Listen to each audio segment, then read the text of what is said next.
안녕하세요. 이박사입니다.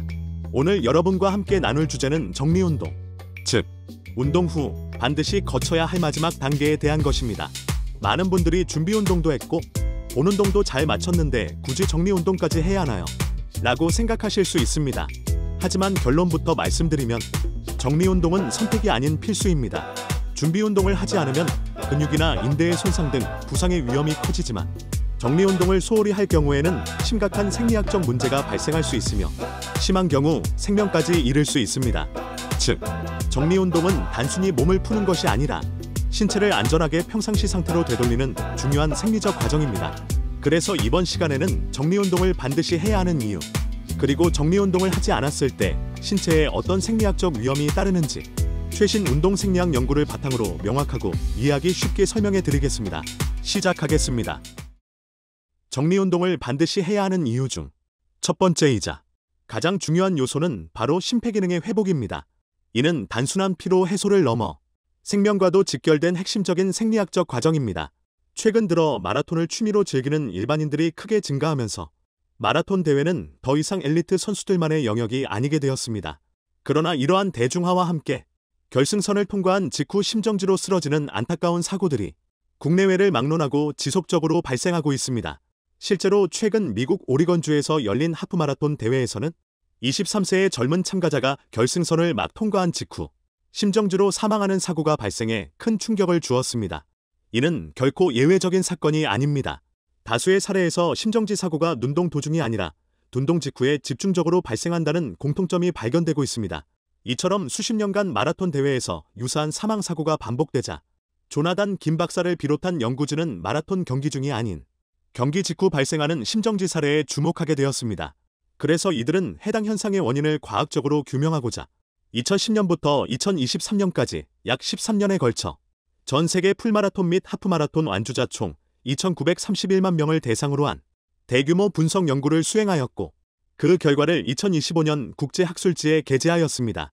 연구 결과에 따르면 운동 중 급성 심정지 발생률은 인구 10만 명당 약 0.6명 수준으로 나타났으며 이 중 절반 이상이 결승선을 통과한 직후에 집중적으로 발생한 것으로 분석되었습니다.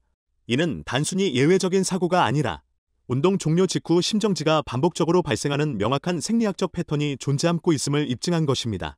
조나단 김 박사 연구팀은 이와 같은 반복적 위험을 경감시키기 위한 실질적 방안으로 운동 후 즉각적인 멈춤을 피하고 정리운동을 반드시 수행할 것을 강력히 권고하였습니다. 정리운동은 운동 중 증가한 심박수와 혈류를 점진적으로 정상 상태로 되돌리며 심장과 뇌로의 혈액 공급을 안정적으로 유지시켜 심정지 발생 가능성을 크게 낮출 수 있는 생리학적 안전장치로 작용하기 때문입니다. 이러한 과학적 근거는 정리운동이 단순한 선택이 아니라 생명을 지키기 위한 필수적 단계임을 다시 한번 명확히 보여줍니다. 지금부터 마라톤에서 결승점 통과 직후 또는 격렬한 운동을 종료한 후 정리운동을 하지 않게 되면 나타나는 문제점에 대해 설명해 드리겠습니다. 정리운동을 하지 않을 경우 발생하는 첫 번째 문제점은 심박수와 혈류의 급격한 변화에 대처할 수 없다는 것입니다. 왜냐하면 마라톤과 같은 격렬한 유산소성 운동을 하게 되면 심장은 강하게 펌핑하고 있고 말초 혈관은 확장되어 있습니다. 그런데 이 상태에서 갑자기 운동을 멈추면 혈액이 다리 등 말초에 고여 뇌로 가는 혈류가 급감하여 뇌충혈이나 뇌빈혈을 발생시켜 어지럼증이나 실신을 유발하고 심한 경우 심정지를 발생시키게 됩니다. 그리고 달리는 동안에는 발바닥의 충격으로 인해 심장 쪽으로 혈액이 원활하게 보내지지만 동작을 멈추게 되면 혈액이 원활하게 순환하지 못하게 됩니다. 정리운동을 하지 않을 경우 발생하는 두 번째 문제점은 심근의 산소 요구량 불균형입니다. 정리운동 없이 동작을 멈추면 심근의 갑작스러운 산소 공급 저하 현상이 발생하고 결국 부정맥 유발에 기저 심장 질환이 있는 사람에게 치명적 손상을 유발하여 사망에 이르게 할 수 있습니다. 이와 관련하여 2019년 사토 타카이사 박사가 학술지에 게재한 연구에 따르면 그는 마라톤 대회에 참가한 선수들의 심전도 변화를 분석하고 마라톤 전후의 혈액 검사를 실시한 결과 운동 중에는 부정맥이 유발되며 운동 후에는 혈중 젖산 수치의 상승 등 여러 생리학적 변화가 나타난다고 보고했습니다. 이러한 변화는 심장에 상당한 부담을 주며 특히 기저에 심장 질환이 있는 경우 심정지로 이어질 위험이 높다고 밝혔습니다. 또한 사토 박사는 운동을 갑자기 멈출 경우 혈액이 다리 근육에 정체되어 심장으로 돌아오는 혈류가 급감하게 되며 이로 인해 저혈압, 실신, 부정맥 등이 발생할 수 있다고 지적했습니다. 따라서 그는 이러한 위험을 줄이기 위해 반드시 정리운동을 실시해야 한다고 강조했습니다. 정리운동을 하지 않을 경우 발생하는 세 번째 문제점은 전해질 축적입니다. 운동 중에는 전해질이 근육에 쌓이기 때문에 정리운동을 통해 혈액순환을 시켜야 제거됩니다. 하지만 정리운동을 하지 않아 몸속에 과도한 칼륨이 남게 되면 심장세포의 정기적 활동을 교란시켜 결과적으로 심장의 리듬을 흐트러뜨리고 심한 경우 심실세동이라는 치명적인 부정맥을 유발하여 곧바로 심정지로 이어질 수 있습니다. 이와 관련하여 미국 심장협회에서 발행한 권위 있는 학술진 서큘레이션에도 격렬한 운동 후 정리운동이 생명을 지키는 핵심 요소임을 반복적으로 강조하였습니다. 정리운동을 하지 않을 경우 발생하는 네 번째 문제점은 젖산 제거입니다. 정리운동을 통해 젖산을 제거하지 않게 되면 근세포 내 염증 반응이 길어져 근육통을 유발시킬 수 있습니다. 여러분들 운동한 다음 날 알이 배겼다고 느끼는 것이 젖산이 충분히 제거되지 않아 나타나는 지연성 근육통입니다. 이와 관련하여 1977년 웰트만 박사 등은 학술지를 통해 의미 있는 연구 결과를 발표했습니다. 바로 정리운동이 젖산을 효과적으로 제거하고 나아가 이후의 고강도 운동 수행 능력 향상에도 긍정적인 영향을 미친다는 것이었습니다. 이 연구는 이후 정리운동의 생리학적 필요성을 학문적으로 정립하는 계기가 되었으며 현재까지도 다양한 실험을 통해 젖산 제거를 최적화하는 방법들이 지속적으로 연구 보고되고 있습니다. 여러분, 이제 정리운동의 필요성에 대해 잘 아셨을 텐데요. 지금부터는 정리운동을 어떻게 수행해야 하는지 설명해 드리겠습니다. 아주 오래전부터 정리운동에서 가장 효과적이며 널리 추천되는 방법은 가벼운 유산소 운동입니다. 가벼운 유산소 운동이 권장되는 이유 첫 번째는 심혈관계의 점진적인 회복 유도입니다. 앞서 설명드린 것처럼 격렬한 운동 후에는 심박수와 혈압이 상승한 상태입니다. 이때 갑작스럽게 운동을 중단하면 정맥 환류가 저하되어 혈액이 하지에 정체되거나 저혈압성 실신이 발생할 수 있습니다.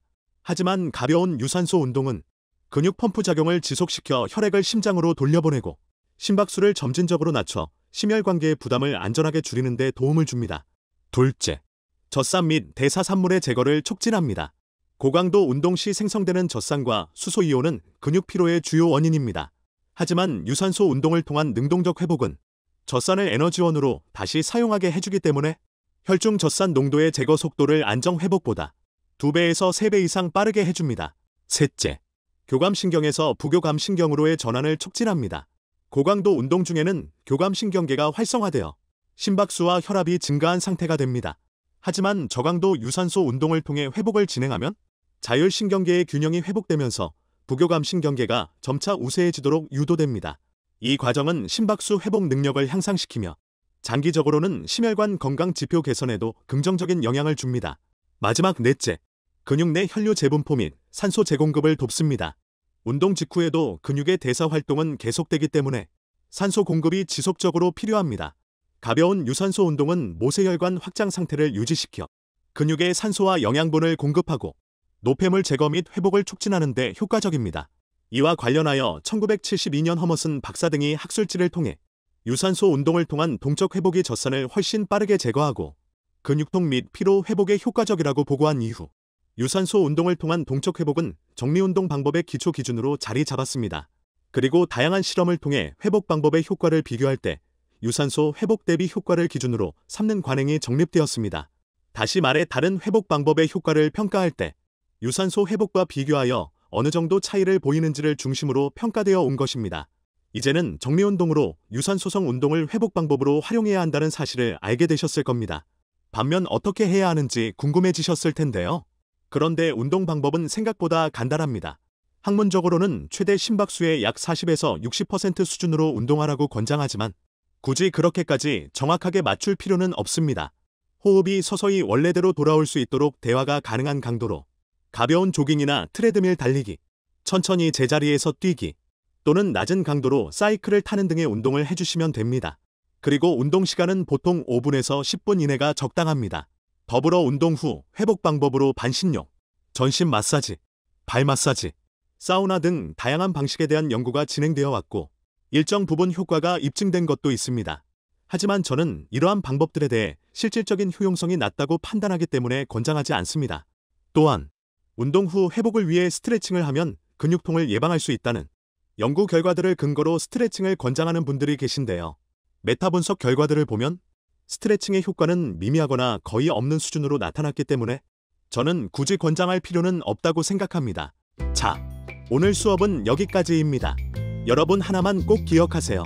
정리운동은 단순한 마무리가 아니라 운동의 완성이며 생명을 지키는 마지막 방어선입니다. 운동의 끝은 심장의 안정과 회복으로 마무리되어야 합니다. 귀찮다고 생략하면 생명이 위험해질 수 있다는 점 오늘 꼭 기억해 주시기 바랍니다. 감사합니다.